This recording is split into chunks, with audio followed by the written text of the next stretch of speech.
मैं पलाश मैं हूँ। ये मैं अपनी पहचान मैं पलाश के रूप में दिखाती हूँ कि मुझे अभी बहुत कुछ करना बाकी है। मैंने अभी कुछ बहुत बड़ा अचीवमेंट नहीं किया है। अपनी उंगलियों से कला और हुनर को मनवाने वाली पल्लवी आशीष जो अपनी कला को लेकर आज हिंदुस्तान में ही नहीं बल्कि विश्व के कोने कोने में जानी जा रही हैं। छोटे बड़े तमाम खिताब उन्होंने अपने नाम किए हैं। पल्लवी आशीष हमारे साथ हैं। बातचीत करेंगे कि कला की दुनिया में उनका कैसे प्रवेश हुआ और कौन कौन से खिताब उन्होंने अपने नाम किए और आगे क्या कुछ वो करना चाहती हैं। पल्लवी जी, पहले तो आपको बहुत सारी शुभकामनाएं हमारी ओर से, जितने सारे खिताब आपने जीते हैं। और मेरा पहला सवाल ये है कि आप एक बार फिर से बताएं हमारे दर्शकों को कि अब तक आपने कौन कौन से खिताब जीते हैं, कौन कौन से रिकॉर्ड्स बनाए हैं। Thank you so much. अभी अगर मैं अपने बारे में बताना चाहूँ तो खिताब, और मुझे लगता है कि मुझे अभी बहुत कुछ करना बाकी है। मैंने अभी कुछ बहुत बड़ा अचीवमेंट नहीं किया है, फिर भी मैंने जो थोड़े बहुत रिकॉर्ड अपने नाम किए हैं वो India book of record, Asia book of record, Harvard world record है जो मेरा पर्सनल अचीवमेंट है। इसके अलावा कुछ ग्रुप रिकॉर्ड्स भी हैं जिसमें 2 गिनीज़ वर्ल्ड रिकॉर्ड हैं, Kalam book of record, marvellous high range book of record, ये सभी हैं। और थोड़े बहुत कंपटीशन है नेशनल इंटरनेशनल लेवल के जिसमें मैंने पार्टिसिपेट किया है। बाकी अभी सफ़र जारी है। अगर पल्लवी जी बात करें तो आप जो ये सारा काम करती हैं वो ला प्लास क्या माई प्लास करके है। हाँ, माई प्लास करके जो एक क्या है ये माई प्लास, कोई संस्था है या क्या है जिसके उस पर आपका सारा काम जाता है या जिससे आप जोड़कर अपने काम को आगे बढ़ाती हैं। मैं पलाश मैं हूँ। ये मैं अपनी पहचान मैं पलाश के रूप में दिखाती हूँ और मुझे बहुत खुशी होती है कि मैं अपने आप को कहती हूँ कि मैं पलाश, क्योंकि इसमें मैंने अपने आप को देखा है कि जैसे आप देखते हैं ज़िंदगी में अच्छा वक्त होता है तो सभी आगे बढ़ रहे हैं। जैसे पेड़ों में हरियाली होती है, पूरे साल भर हरे भरे रहते हैं, उसी तरह से पलाश का पेड़ है, उसकी भी एक ऐसी पहचान है, साल भर हरा भरा रहता है। लेकिन जब पतझड़ आता है तो संघर्ष का समय होता है, जब सभी पेड़ों से उनकी पत्तियां गिर जाती हैं। तो संघर्षों में जो अपनी पहचान बना के खड़ा रहता है वो अकेला एक पलाश का पेड़ है जो फूलों से हरा भरा रहता है, जिसमें एक भी पत्ती नहीं होती है लेकिन उसके डाली बहुत खूबसूरती से फूलों के साथ भरी रहती है। मुझे लगता है कि मैं जीवन में तब ज़्यादा आगे बढ़ी हूँ जब मेरे आगे संघर्ष का वक्त ज़्यादा आया है या मैंने अपने जीवन में संघर्ष ज़्यादा देखा है, तब मैंने ज़्यादा ऊंची उड़ान भरने की कोशिश करी है और मैंने सफलता भी पाई है। तो मुझे लगता है कि मैं पलाश हूँ। मैं पलाश हूँ। ये सफ़र कहाँ से शुरू हुआ? एक मतलब प्रोफेशनल आर्टिस्ट कैसे बनी आप? कहाँ से आपको लगा कि नहीं, हाँ भाई मैं तो ठीक ठाक बना लेती हूँ, चलो कुछ बेहतर करते हैं? क्योंकि ठीक ठाक से बेहतर तक का जो सफ़र रहा है वो कैसे शुरू हुआ? बिल्कुल सही कहा। मैं भी एक घरेलू कलाकार हूँ और शौकिया ही काम करती रहती थी। और मैंने आज से 10-12 साल पहले एक फ़ैशन डिज़ाइनिंग इंस्टीट्यूट में एज ए पेंटिंग इंस्ट्रक्टर 3-4 साल जॉब भी की है। उसके बाद एक लंबे पॉज में मैंने घर में ही पेंटिंग्स बनाई, लेकिन मैं आर्ट की फ़ील्ड को मैंने छोड़ा नहीं और मैं पिछले 15 साल से आर्ट की फ़ील्ड से जुड़ी हुई। लेकिन प्रोफेशनली मैंने अपना वर्क 2018 से ही स्टार्ट किया है। मैंने अपनी एक वेबसाइट बनाई है मैं पलाश.com के नाम से, जिसमें आप मेरा सारा वर्क देख सकते हैं। इसके अलावा मेरा इंस्टाग्राम चैनल और फेसबुक पेज है, ट्विटर और पिंटरेस्ट में भी आप देख सकते हैं मेरा वर्क। तो मुझे ये लगता है कि अगर हम अपना हुनर लेकर उसको 4 दीवारी में बंद करके बैठे रहे तो आगे चल के एक वक्त आएगा कि हमें अफसोस होगा कि हम कुछ कर नहीं पाए या हम अपनी कोई पहचान नहीं बना पाए। जिस तरह से हर इंसान को अपने खुद के हुनर को पहचान के अपनी एक पहचान बनाने के लिए आगे बढ़ना चाहिए, उसी तरह से मैंने भी कोशिश करी कि हाँ मैं ये कर सकती हूँ, मुझे इस फील्ड में आगे बढ़ना चाहिए और मैंने इसी रास्ते को पकड़ा। मैं एक सेल्फ टॉट आर्टिस्ट हूँ, मैंने कोई स्पेशल कोर्स नहीं किया है और जो कुछ भी है सब ऊपर वाले का आशीर्वाद है। वैसे भी कहते हैं कि जिसको कुदरत सिखा के भेजे उसको और किसी भी कोर्स की ज़रूरत नहीं थी। अगर बात करें पल्लवी जी कोविड के टाइम की, बहुत टफ टाइम था सभी के लिए, मगर ये था कि वहाँ उस वक्त लोगों के पास वक्त भी बहुत ज़्यादा था, तो एक आर्टिस्ट तो खाली नहीं बैठ सकता, शांत नहीं बैठ सकता। उस वक्त को आपने कैसे इस्तेमाल किया और उसमें क्या कुछ ख़ास किया? मेरा काफ़ी टाइम से प्लानिंग था कि मैं कुछ रिकॉर्ड मेंटेन करने के लिए वर्क करूं, लेकिन मेरे पास टाइम नहीं मिल पा रहा था। और जब कोविड का टाइम था, लॉकडाउन लग गया था और सभी लोग 2020 में अपने घर में पैक थे, बंद थे, वो समय था जब मैंने सोचा कि ये राइट टाइम है जिसमें मैं अपने ड्रीम्स को पूरा कर सकूं। उस टाइम में मैंने एक पेंटिंग बनाई है 2 फीट बाई 3 फीट की, और वो पेंटिंग मैंने टोटल रबर इरेज़र से बनाई है, जिसमें मैंने अपने देश का सूर्य कोणार्क मंदिर, सन टेम्पल आप जैसे कहते हैं, सूर्य कोणार्क मंदिर बनाया है।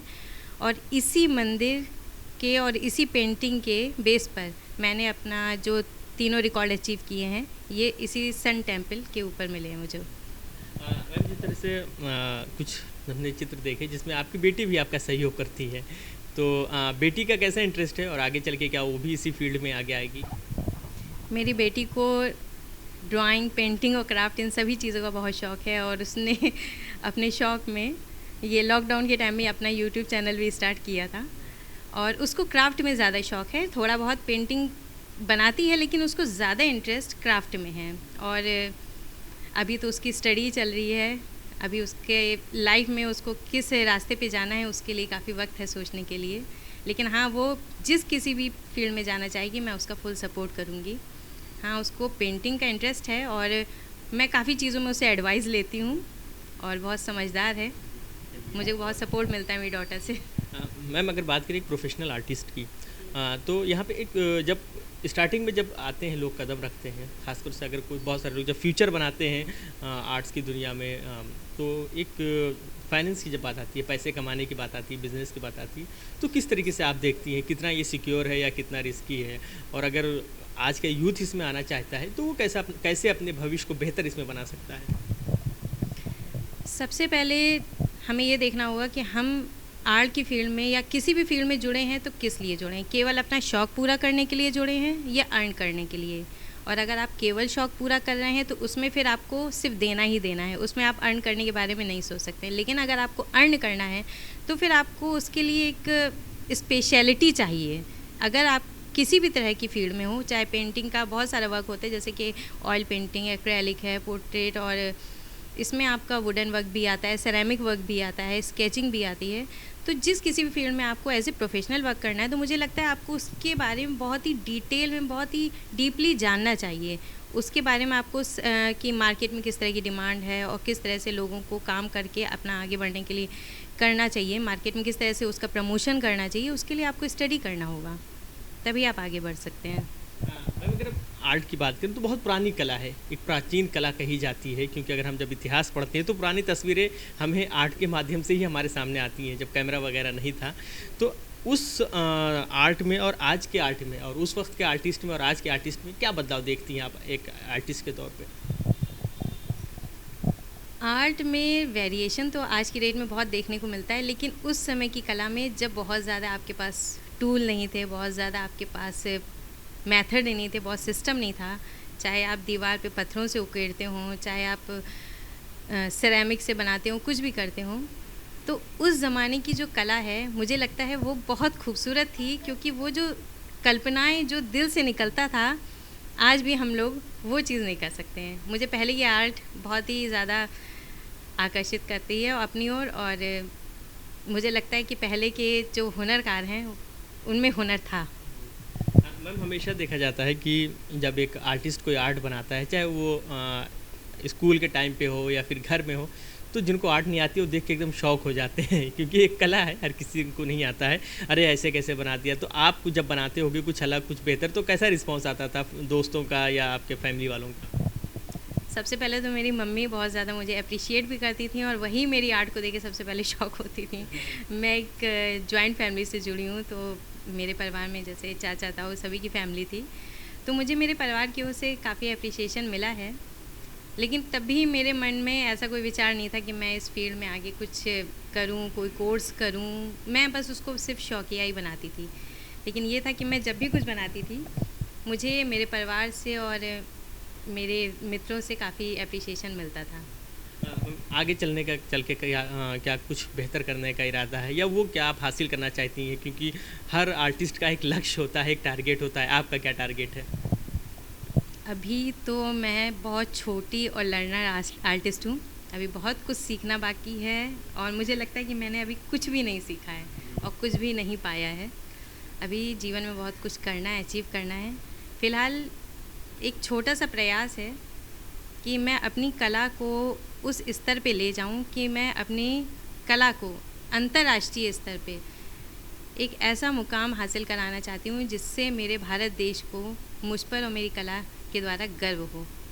बस मैं अपने भारत का नाम ऊंचा करना चाहती हूँ। मैं बस चलते चलते हम चाहेंगे अंत में हमारे दर्शकों से क्या कहना चाहेंगी आप, और विशेषकर आज का यूथ जो आर्ट में इंटरेस्ट ले रहा है, आगे बढ़ना चाहता है, उसको क्या बोलेंगी?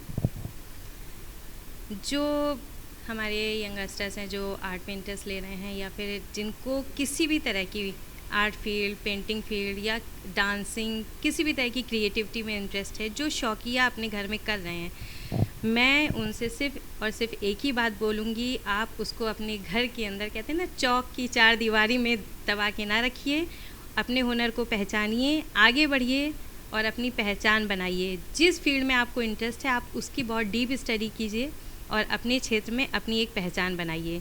कोई हुनर एक जैसा नहीं होता है, कोई किसी का कॉपी वर्क नहीं होता है। हर कलाकार, हर इंसान अपने अलग हुनर के साथ जन्मा है, तो हर कोई अपनी अलग पहचान बना सकता है।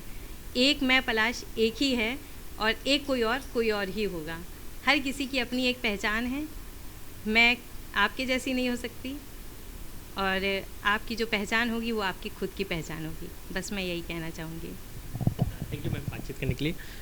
तो ये हमारे साथ थी पल्लवी आशीष, जिनकी पहचान है मैं पलाश के ज़रिए वो अपने आर्ट को लोगों तक पहुंचा रही हैं और यही इसको ही अपना पहचान बता रही। साफ तौर पर इनका कहना है कि अपने हुनर के माध्यम से वो अपने देश का तिरंगा विश्व के कोने कोने तक लहराना चाहती हैं। हाल फिलहाल में उन्होंने बहुत सारे अचीवमेंट्स हासिल किए हैं, खिताब जीते हैं, मगर फिर भी वो संतुष्ट नहीं हैं।